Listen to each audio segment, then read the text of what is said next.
বাংলাদেশ নিয়ে একের পর এক মিথ্যা তথ্য ছড়াচ্ছে ভারতীয় গণমাধ্যমগুলো।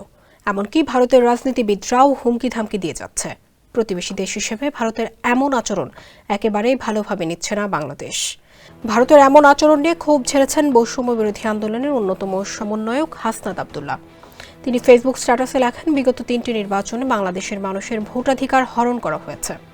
অগণতান্ত্রিক উপায়ে ক্ষমতায় এসে আওয়ামী লীগ দেশে ফ্যাসিবাদ প্রতিষ্ঠা করেছে।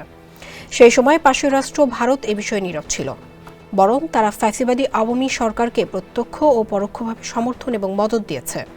অথচ যখন একটি সফল গণঅভ্যুত্থানের মাধ্যমে সারা দেশের মানুষের আশা আকাঙ্ক্ষা বাস্তবায়নের পথ তৈরি হয়েছে, তখন ভারত আমাদের দেশ ও জনগণের বিষয়ে অযাচিত হস্তক্ষেপ শুরু করেছে। Double million offer Walton fridge কিনে পেতে পারেন 20 লক্ষ টাকা, রয়েছে কোটি কোটি টাকার নিশ্চিত উপহার। বিদ্যমান অন্তর্বর্তী সরকারের বিরুদ্ধে নানা ধরনের প্রোপাগান্ডা ছড়াচ্ছে। ভারতের এই দ্বিচারিতা এবং স্বার্থান্বেষী আচরণের তীব্র নিন্দা ও প্রতিবাদ জানায়।